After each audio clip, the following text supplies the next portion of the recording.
This is the top 5 meta loadouts of Warzone and Rebirth Island. You're going to be able to use all these loadouts in ranked play as well, so you're going to have an easy time, and they have basically no recoil, every single one of them. So we're going to start out with the best SMG and the best AR, the static HV and the STG44. So for the static HV, put on the quartermaster suppressor for being undetectable by the radar, gun key control, and recoil control at the cost of aim down sight speed and sprint to fire speed. This is the best attachment. It's better than the Zemin. It's better than anything else you can put on there. In fact, the only reason people use the Zemin was because of the recoil control, but because of the reduction of bullet velocity, this just makes it so much better. Plus, you stay off the minimap. Next, put on the Auger 840 Light Barrel for the aim down sight speed, sprint to fire speed, movement speed, and hip fire attack stance spread at the cost of recoil control and gun key control. Now, we're already taking care of the recoil control with previous attachments, but look at the mobility and handling increase. It's so worth it. There's no reason to actually not have this on there. Next, I put on the XRK HB for hand stop for the aim walking speed, movement speed, aim down sight speed, and sprint to fire speed. You lose some aim walking saneness and hip fire and attack stance spread, but it really doesn't matter. Look at the ADS movement speed increase. It's absolutely insane. I see people using the DR6 hand stop, and I mean, if you want to prioritize,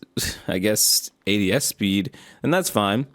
It'll help ADS speed and it'll help sprint to fire speed. But in my opinion, you really want to maximize your ADS movement speed just to outstrafe the enemy. I think this already ADS is fast enough. Put on the Warcat 90 grip for the sprint to fire speed and aim down sight speed at the cost of recoil control. So that issue with ADS and sprint to fire is already taken care of with this attachment. Finally, I put on the Niter model 2023, and this makes the best SMG in the game. This weapon is literally one of the most easiest weapons to use in the game. It has a tiny bit of recoil, but the thing is you can even use this long range, which is pretty insane, pretty manageable. I mean, there is a little bit of recoil, like I said, but it's not like it's unstable recoil. It's just a little bit of recoil that you hold as your thumbstick down and then it's done.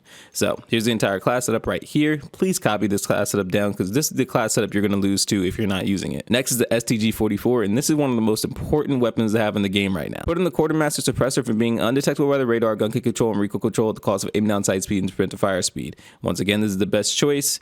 Do not use a Jack BFB, despite what anyone says is a terrible choice. You lose so much bullet velocity. Do not use the Cassets Break or the Zemin because they don't help with the recoil as much as the Quartermaster, and with the Zemin you're losing bullet velocity. Put on the Heinrichter C70 Long Barrel for bullet velocity and range and aiming out of sway at the cost of hip fire, accuracy, hip, recoil control, and gun kick control. When you look at the stats, it really doesn't matter. Like, you don't really notice the recoil reduction and the accuracy decrease. I mean, when are you going to hip fire the STG? It's almost like they gave you a cheat code with this attachment because the 20% increase of effective and minimum damage range just helps so much, and the 21% increase of bullet velocity is insane. 50 round drum just adds as many bullets as possible. Jack Glassless Optic is my personal choice, but a lot of people use the Corio Eagle's Eye or the Slate Reflector. Completely fine, whatever you choose. And finally, the DR79 combo stock for gun kick control, recoil control, and firing aim stability at the cost of sprint to fire speed, aim down sight speed, and hip fire spread. The pros are so much better. Like, you look at this, 11% increase for horizontal and vertical recoil, and then 21% increase for recoil gun kick. It's so insane. You don't even notice the cons. Now, when you go into the firing range, I'm telling you guys right now, I'm barely holding my thumbstick down,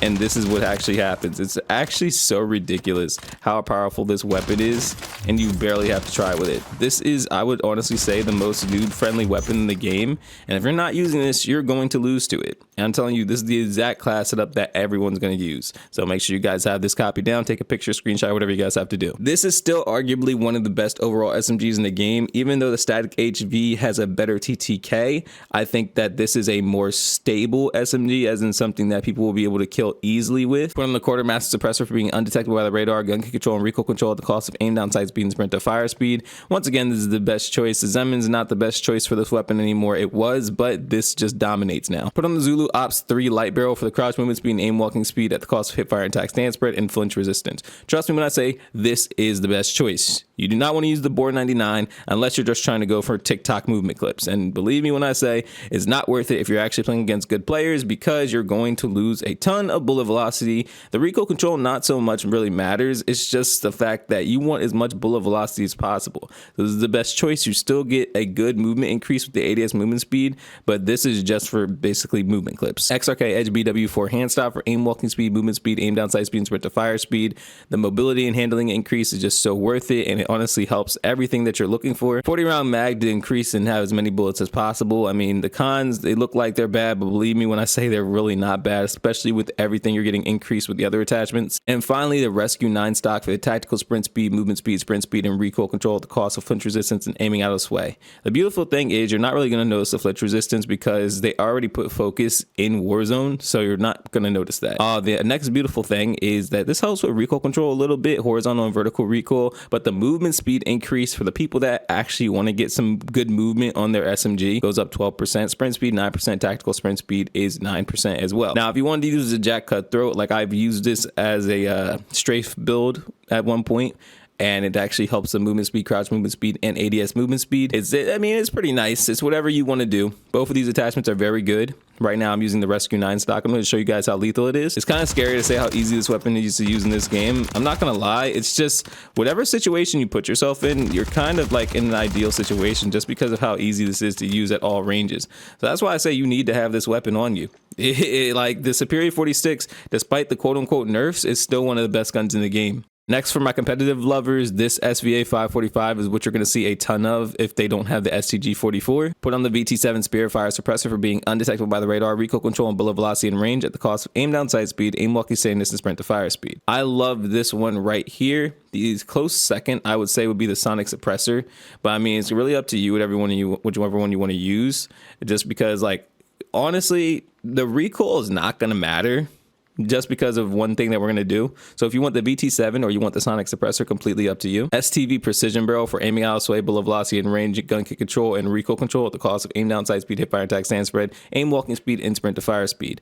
This is amazing because of the range increase, 12% increase on effective, 13% increase on minimum, and 15% increase on bullet velocity. Plus you get some recoil assist. It's actually pretty nice. Bruin Heavy Support Grip is the absolute best underbarrel. I went through all of them, and this is the best one for gun kick control, aiming out of sway, horizontal recoil, and firearm aim stability at the cost of aim down sight speed and vertical recoil. 60 round mag because you want as many bullets as possible. And finally, the Jack Glassless Optic. I think this is universally the best attachment for this gun. I don't really see many people using the Corio Eagle's Eye, but I guess I'm not opposed to it. This is something you have to set to single fire just to actually get the max benefit.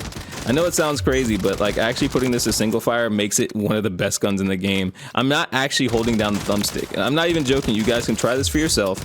You do not have to hold your thumbstick down, and it gives you 0 recoil just like that. So here's the entire class for it. Go ahead and go into the firing range with this attachment, and you'll see just how nasty this is, not even holding your thumbstick down. Finally, the last attachment is the RPK. This has replaced the Kar 98, and it sounds so crazy to say for an LMG, but this sniper is absolutely ridiculous. Make sure you put on the Jack Cataclysm conversion kit. This helps with damage, headshot damage, damage range, and limb damage. Now, I know you guys see the cons, but like I said, this turns this into a sniper. It's ridiculously overpowered. Quartermaster Suppressor for being undetectable by radar, gun kick control, and recoil control at the cost of aim down sight speed and sprint to fire speed. Trust me, this is the best choice. Put on the SL Razorhawk Laser Light for the aim walking steadiness, tack stand spread, sprint to fire speed, and aim down sight speed. I am going to say your laser is going to be visible, but trust me when I say this is the only thing that's going to help your handling as much as like it really is, 12% increase. Put on the True Tack Grip for sprint to fire speed and aim down sight speed at the cost of recoil control and gun kick control. This helps with 3% ADS speed and 12% sprint to fire speed. Trust me, you want this on there. And finally, I put on the Broadside FCT for aiming out of sway, aim down sight speed, sprint speed, and crouch movement speed at the cost of hip fire attack, stand spread, recoil control, aim walking speed, and gun kick control. When you go into the firing range, this is the proof. Like, it's just ridiculous. This is why I say this is one of the best guns in the game. And here's the thing, it's not going to show in the firing range, but if someone has 2 plates, not even joking, you headshot them once and they're knocked. That's why I say this is like a better car. So if you guys want to try this out, please use this. This is the best sniper in the game right now. Please try it out, and I know you're going to love it.